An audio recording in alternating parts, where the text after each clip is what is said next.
Thank you very much. Thank you. I'm honored to welcome my new friend. We got along very well right from the beginning, Prime Minister Giuseppe Conte, to the White House. Mr. Prime Minister, I want to begin by congratulating you once again on your tremendous victory in Italy. It was something that all the world was watching, and it excited the people all across Italy, and I can tell you, all across the United States as well. Congratulations. In your election, the Italian nation has reaffirmed the great traditions of sovereignty, law, and accountability that stretch all the way back to ancient Rome.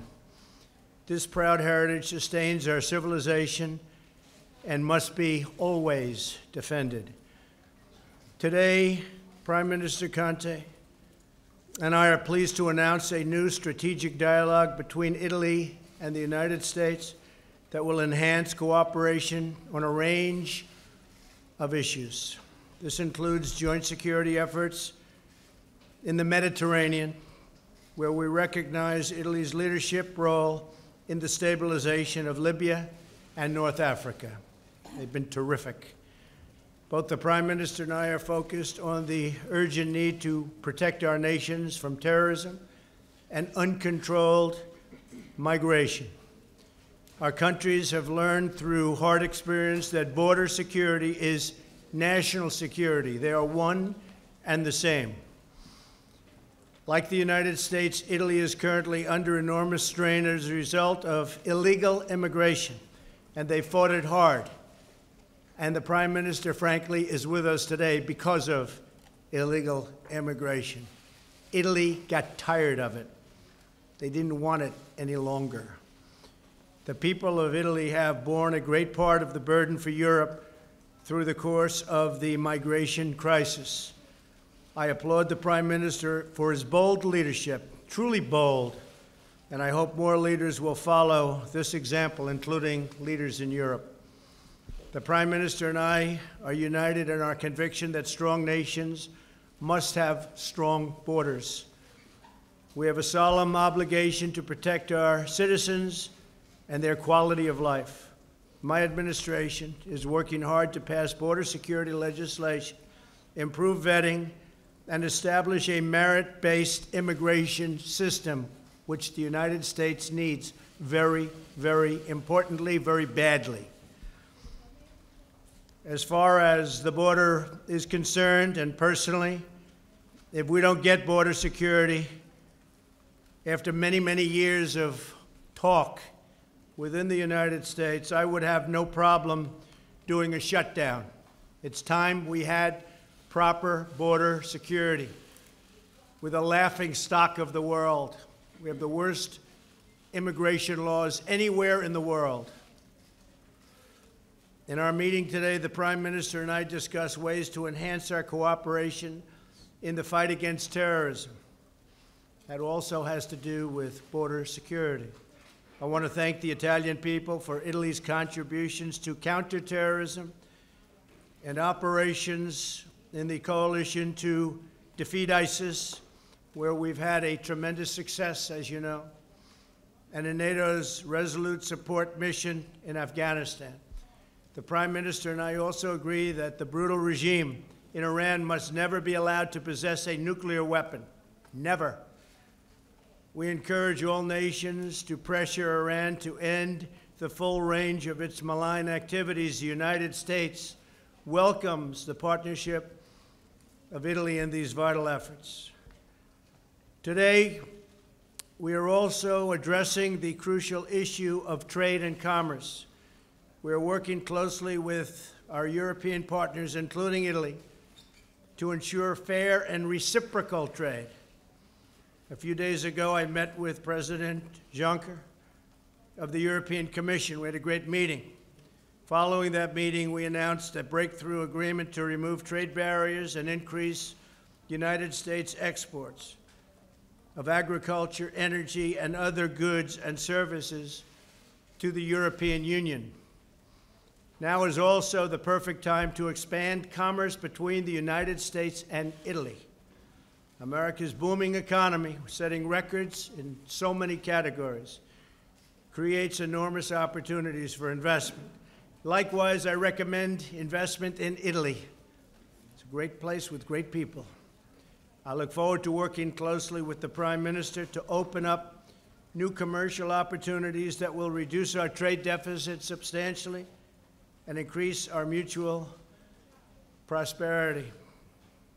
Mr. Prime Minister, we discussed our shared goal of combating unfair foreign trade practices from non-market economies. They're brutal, but we're winning. These abuses include subsidies, excess capacity, intellectual property theft, forced technology transfer, currency devaluation, and distortion caused by state-owned enterprises. In this area, like so many others, cooperation between Italy and the United States can make a tremendous difference, not only for our countries, but all over the world. And it's making a big difference, and we're making a big difference, tremendous difference on trade and on fairness. But we also have to be fair to the people of the United States and the taxpayers of the United States. Mr. Prime Minister, thank you again for joining me for these important discussions. We are both outsiders to politics. Can you believe it? We are outsiders to politics. I look at all these wonderful politicians, and we're both determined to protect the rights and needs and interests and dreams of our citizens, and we will do that. I look forward to partnering with you to build on the incredible friendship between our countries and to creating a brighter future for both the people of Italy and the people of the United States. And with that, I just want to again thank you very much for coming to the White House. It is my great honor. Thank you.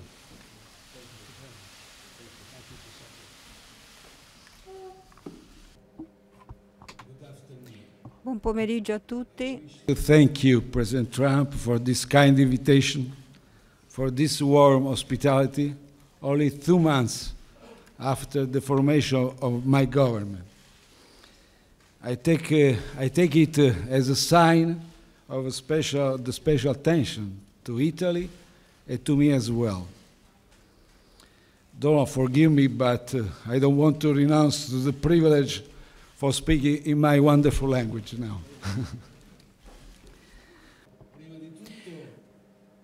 Before all, I would like to remember with solidarity to all the families and all the members of the families, to the victims of the fires that took place recently in California. I'd also like to say a very, very affectionate hello to all the friends from Niaf. So our relationship is a very long one. It goes way back, and today we have strengthened it even more, and I'm extremely happy about this. And with this very fruitful encounter here in at the White House, we have made another step ahead in order to intensify our cooperation, our work together to make it even more adequate vis-a-vis the geopolitical, economic situation in the world. From June 1st, there's another element that brings us even closer. The United States and Italy, my government, and the Trump administration are both governments that represent change. They were chosen by citizens in order to change the status quo and to improve their life conditions. There's so many things that bring us together, that unify us in Italy as in the United States. We are doing what we had promised during our electoral campaign, and we are working in order to give answers to the expectations of our citizens so that we won't disappoint them and we don't betray our mandate. In Italy, in the United States, we are proving that change is possible. Donald and I have concentrated on a number of topics, and we both have agreed upon and reached the following results, which in part were already mentioned. Today, we will have made a great step ahead. We will start working in Italy. It's a directorship booth, as it were, in the Mediterranean between Italy and the United States. I would say that we're almost twin countries in which Italy is becoming a reference point in Europe and a privileged interlocutor for the United States for the main threats and challenges that we have before us. Terrorism, for all the crises that we see in the Mediterranean, and in particular in regards to Libya. Secondly, the American administration also recognizes that Italy has a leadership role as a promoter country that will lead to the stabilization of Libya. And of course, this with a great respect for the Libyan population. With the United States, we will be working in order to reach these results, and we will decide what needs to be done in view of this result. I am truly thankful to you, Donald, for your support. Thirdly, in terms of immigration, I also described to President Trump the innovative approach that Italy has put forth. And the European Union now has the responsibility to not leave the weight of the management of immigration on the shoulders of the countries of first arrival, like Italy is. And as you heard President Trump say, we appreciate this contribution which is provided by the Italian government, which is providing fruit, good results.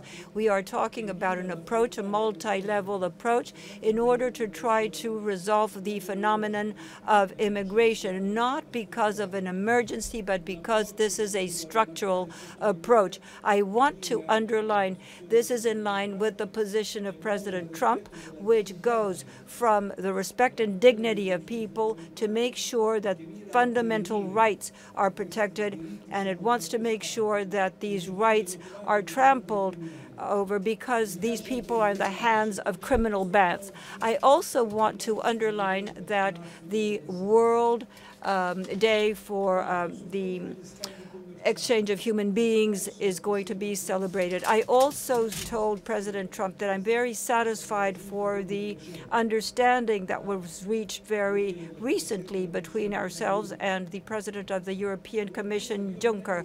I believe that this understanding is fundamental and that we have to work upon it immediately, bringing our efforts together to make sure that European, American, Italian citizens receive the benefits of a more equitable trade relationship, which is completely reciprocal.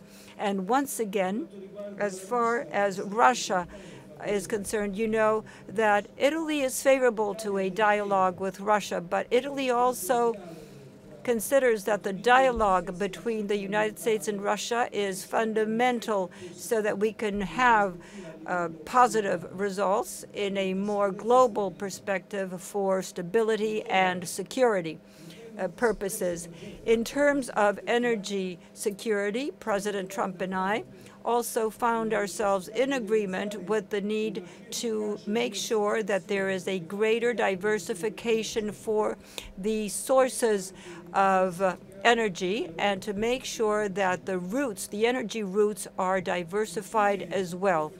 And finally, I personally am sure that we can increase and improve the relationship with the United States at all levels, and in particular in space and aerospace fields. We also already have a great partnership between the Italian Space Agency and NASA, so we hope that aerospace will bring together the American technology, Italian technology, so that we can launch new aircraft that cross the atmosphere and will be able to bring the United States and Italy together in an hour and a half. This is a project that I'd like to speak in detail with the American administration. I thank you for your attention.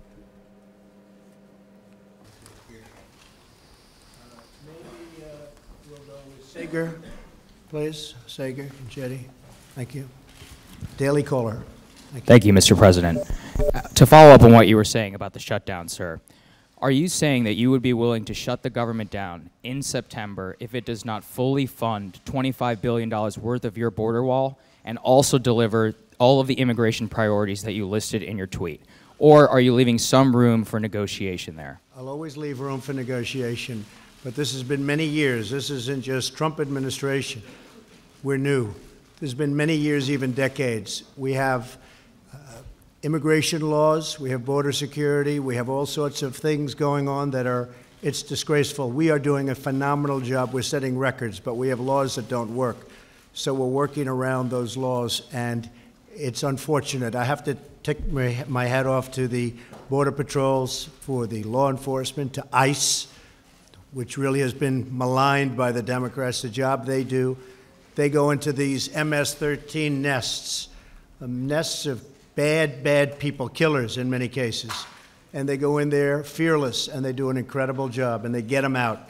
They either go to jail or they get out of the country. So I want to just take my hat off to ICE and the brave people that have really been maligned by the Democrats. We need border security. Without a border, as this gentleman can tell you also, because the Prime Minister really was a very big factor in his win, and other people's win in Italy.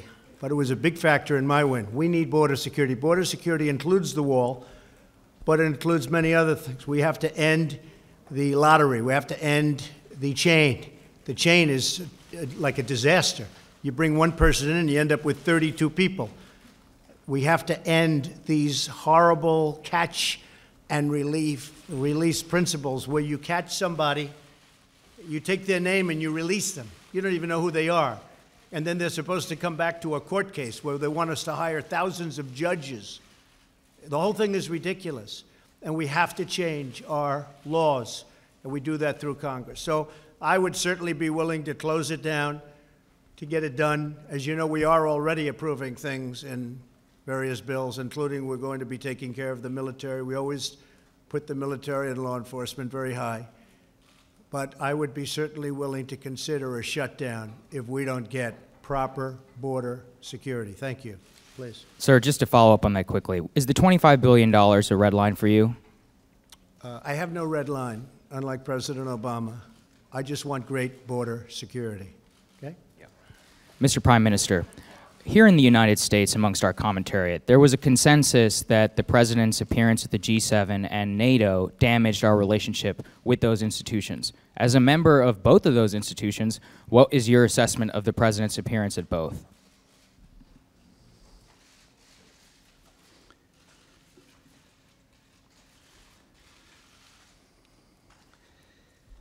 Sia il G7 both the G7 and NATO, we had a very fruitful exchange of views and opinions and of positions. I think that all the positions and stances which are expressed with clarity and provide a contribution also to review well-established positions are more than welcome. There is a fruitful exchange. We had a fruitful exchange both at the G7 summit and at NATO summit in different frameworks. We, for instance, in the framework of G7 summit, we agreed on the need for reforming the WTO, the system of the WTO. It's a year-old system which considered China as an emerging country. You can understand that applying those same rules after years with the privileges granted to an emerging country clearly means having a system which is not well-functioning and not well-rational. At NATO, there was also a clear stance taken by President Trump, which I personally share fairly. He expressed a position and the need to rebalance the expenditure which is borne traditionally by the United States, which is very disproportionate. These are absolutely reasonable positions and stances, and I personally take them into great account, and I will be personally the carrier of the message, and I'll try and make the others understand these positions as well. We must negotiate with the United States to find the balance in the interest of Italian citizens, American citizens, and European citizens. Also, I'd just add to that, but I do want to thank you for what you just said, because it's been very unfair to the United States. We had a very good G7 meeting. That's where Giuseppe and I became friends. I think we were probably more closely aligned than anybody else in the room. But it was a great meeting. In every respect, I would say it was very good. And NATO in particular. I went to NATO, and NATO was essentially going out of business because people weren't paying, and it was going down, down, down. You just have to look at the line. I came along last year, and in a fairly nice tone, I said, you got to pay. And they paid $44 billion more. And this year, I said it in a little bit stronger tone. And they're paying hundreds of billions of dollars more over the years. And NATO will be strong again. And if you speak to Secretary General Stoltenberg, I think he's the biggest fan of Trump because he said we couldn't collect money until President Trump came along. And he said last year we collected $44 billion, and this year the money is pouring in. But it's like the Prime Minister said, we really talk about imbalance. We were treated very unfairly. The United States was treated very, very unfairly because we're shouldering anywhere from 70 to 90% of the cost of NATO. That's not fair. It's not fair, especially when you take Germany, and Germany's paying 1%, a little more than 1%, and they're buying and paying tremendous amounts of money to Russia. So we're supposed to protect countries from Russia, but they're paying Russia billions and billions of dollars for the energy. Not good, not a good situation. And I let it be known. So the bottom line is the NATO countries are now paying a lot more money, and NATO's become a lot stronger because of it. And I appreciate your answer. Thank you. Please. Posso aggiungere, scusami, Sorry, Donald, may I add something? I'm saying that as a person who has huge experience as a lawyer, you have a president who has a strong supporter and advocate of the interests of the American people and the American country. He's a great negotiator. And I'm told there is Maria Luisa Rossi Hawkins from Mediaset Group who wants to ask a question. The question must be asked. Potential, the Italian economy underperforms regularly. Given your stellar success in the U.S. economy, what do you think would reignite the Italian economy, and what role do you think the EU should play on it? And President Conte, do you think President Trump's formula would work in Italy as well? Well, I can answer. The biggest thing Italy needs is great leadership, and they have it right now. I really honestly believe the Prime Minister is going to do a tremendous job on economic development. In addition to borders, you know, for economic development, you need borders also. But you have a man that's going to do a terrific job. I have no doubt about it at all. He knows how to sell. He knows how to promote really a great product because they make among the greatest products. I won't mention their names, but they are great. I have some of them. And Italy makes great product, and I think it's going to do very well economically, and we're there to help. We have had record numbers. I've been here for a little more than a year and a half, and we've had record numbers. We've had numbers that nobody believed possible, especially if you look at one particular fact that was not reported very much, trade deficit, $52 billion reduction in the trade deficit for the quarter. And I think probably Steve Mnuchin, Treasurer, is here, and Mike Pompeo, I think nobody would have thought that would be possible so quickly. $52 billion reduction in the trade deficit for the quarter. I think that Italy is going to be able to do the same thing, slightly different numbers, but the same thing. What role should the European Union play in the matter, sir? In the recognition of the... What role do you think the European Union should play in the reignition Well, of... that's up to them. I don't want to get involved in that. Look, the European Union, Jean-Claude and I had a fantastic meeting last week. We were having a hard time, and then I did mention tariffs on cars, and we got along very well. Very well. I think they're going to treat us very fairly, and we're going to treat them fairly. But as you know, it's been a one-way street. The European Union has totally taken advantage of the United States. We can't let that happen. Not fair to the United States. And by the way, Italy has a $31 billion surplus with the United States, meaning we have a $31 billion trade deficit with Italy, and we discussed that, and we'll work something out. We're going to work something out, okay? Thank you. Quanto a me, or As far as I'm concerned, I'm very envious of the records and the growth figures of the American economy. We discussed that before with Donald. Somehow these are systems which cannot be compared because they are magnitudes, orders of magnitudes which are very different, but at the same time envious but ambitious at the same time. As government leader, I'm ambitious for my economy to do a lot, much more than what was done in the past. We are preparing a series of structural reforms which we will be submitting to the attention of our European partners too. I do not want the tax reform to be set aside.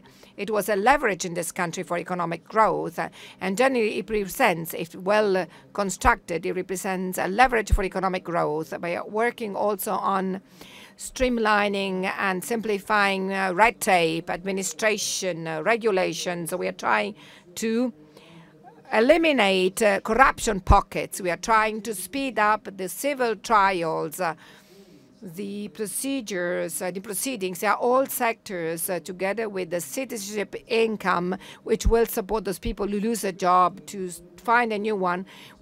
These are all the reforms that we consider to be a positive element to represent an economic leverage for our country, which can then try and reach the growth. One of the biggest things that we've done, obviously the massive tax cuts, but maybe equal to, would be the tremendous cuts in regulation. And I know Italy well, and they have a lot of regulation. And I have no doubt that the Prime Minister, Giuseppe, will be working very hard on that. But I think, Giuseppe, I can say from our standpoint, one of the most important things we did was cutting massively these horrible regulations. And I believe so strongly in the environment. I want the cleanest air, the cleanest water, the cleanest everything, the best everything. But you had 10 regulations for every point in some cases. It was ridiculous. It would take many years to get a highway or a road approved. We have that way down. We have it down to 2 years, and it'll hopefully be down to 1. And it may get rejected, but at least it's going to go quickly. So we want regulation, but it's got to be cut to a minimum and do the trick. And I think that Italy will follow suit. I know they've looked at it very strongly, and they're going to follow suit. Okay, thank you. Thank you very much. Roberta Rampton of Reuters, please. Roberta. Hello, Roberta. Thank you, Mr. President. You spoke a bit about Iran today and your discussions, and I'm wondering if you could tell us what you think Iran needs to do to reduce some of the tensions. And you've met with the leaders of North Korea and Russia. Are you prepared also, are you willing to meet with President Rouhani, and under what conditions? And have there been any preliminary discussions about something like that? I'll meet with anybody. I believe in meeting. The Prime Minister said it better than anybody can say it. Speaking to other people, especially when you're talking about potentials of war and death and famine and lots of other things, you meet. There's nothing wrong with meeting. We met, as you know, with Chairman Kim, and you haven't had a missile fired off in 9 months. We got our prisoners back. So many things have happened so positive. But meeting with people, I had a great meeting, in my opinion. Of course, the fake news didn't cover it that way, but I had a great meeting with President Putin of Russia. I think it was a great meeting in terms of the future, in terms of safety and economic development and protecting Israel and protecting everybody. I thought it was a great meeting.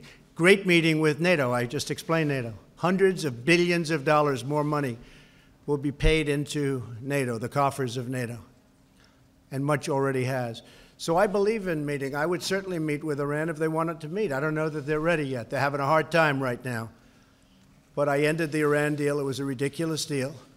I do believe that they will probably end up wanting to meet, and I'm ready to meet anytime they want to. And I don't do that from strength or from weakness. I think it's an appropriate thing to do. If we could work something out that's meaningful, not the waste of paper that the other deal was, I would certainly be willing to meet. Do you have preconditions for that meeting? No preconditions, no. They want to meet, I'll meet. Anytime they want. Anytime they want. It's good for the country, good for them, good for us, and good for the world. No preconditions. If they want to meet, I'll meet. Prime Minister, I wanted to ask if you and the President, you talked about the need to stabilize Libya.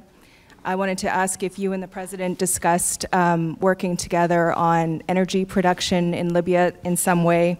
Did you discuss oil production in Libya? Do you see a way for the United States to become involved there, perhaps with Italy's help?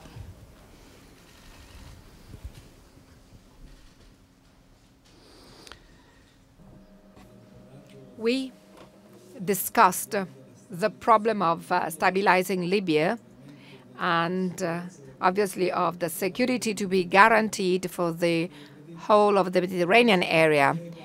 You see, it's not only a problem of the migration routes. Many of the migration routes from African countries concentrate in the Libyan area, but it's also a problem of security in general.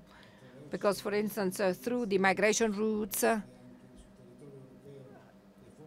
foreign fighters might reach the European territory, agents who could carry the terrorist threat.